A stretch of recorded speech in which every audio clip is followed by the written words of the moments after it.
Hello everyone, this is Indrajit Ganguly and welcome to your history class.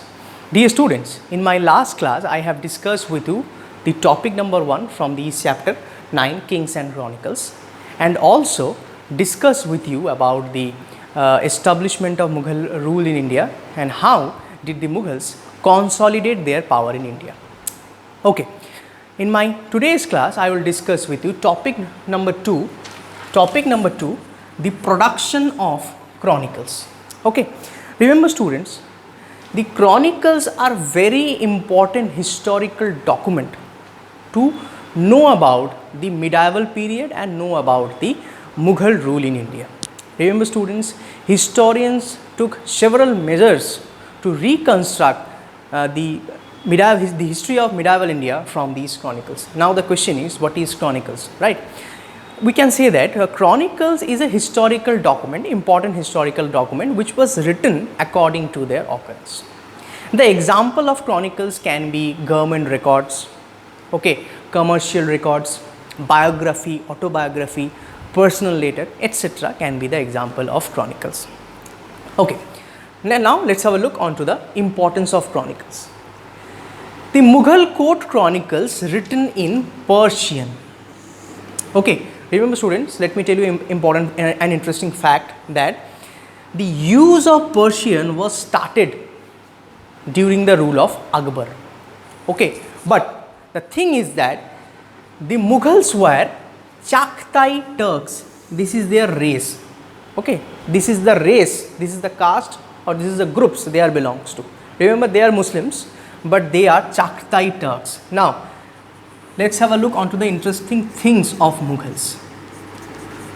Mughals, basically from their father side, they belong to Timur, and from their mother side, they belong to the Mongols.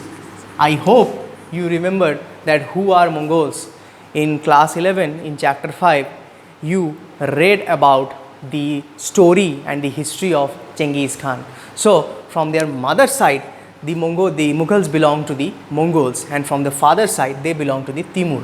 So, basically, the Mughals are Chagatai Turks, Jahiruddin Muhammad Babur and his descendants, they are Chagatai Turks, and their mother tongue was Turks, so Turkish.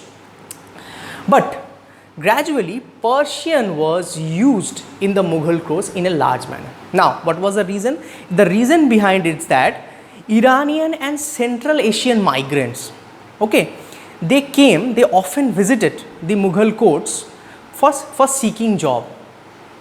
Therefore, Persian was used in large manner in the Mughal courts. Lastly, Persian was linked with Hindavi language.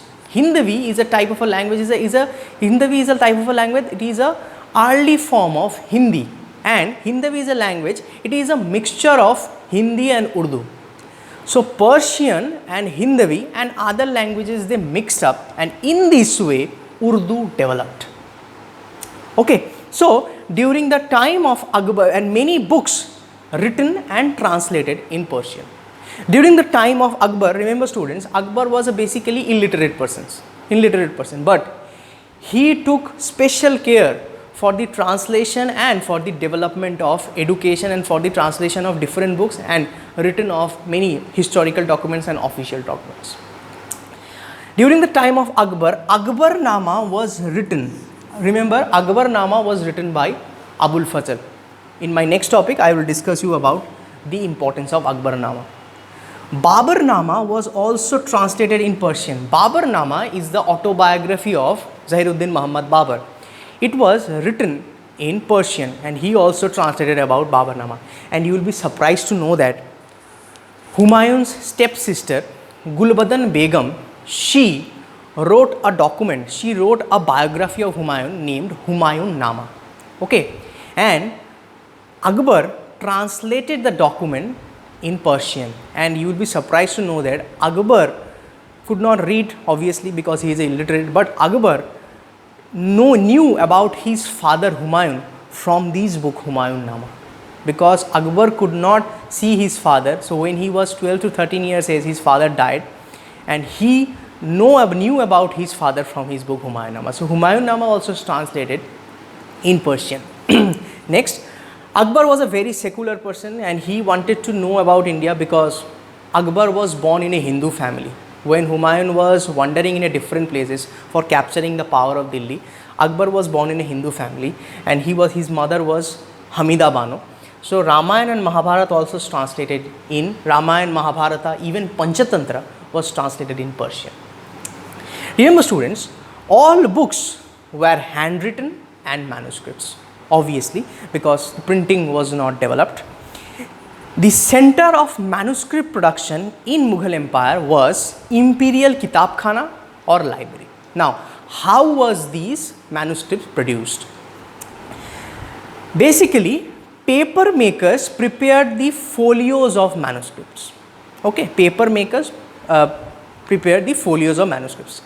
Scribes or calligraphers means a beautiful art of handwriting, to copy the text.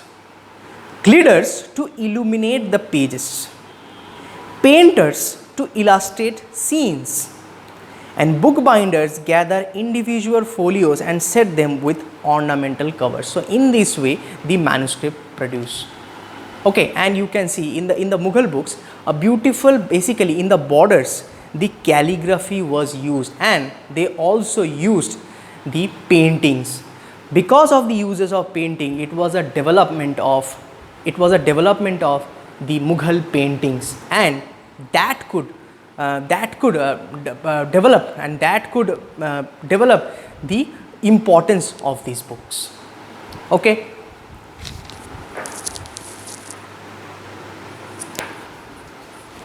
Okay. Now students, I am continuing the topic number 4 from this chapter, Akbarnama and Badshahnama. These are the two important chronicles which are included in your syllabus. Okay, topic number 3 is basically about painted images. Okay, I have told you that the painted images, basically the Mughal chronicles, the books, the manuscripts, it contained paintings, lots of paintings. Why did so? Because it enhanced the beauty of the book and also possessed the special power of the kingdom and emperor.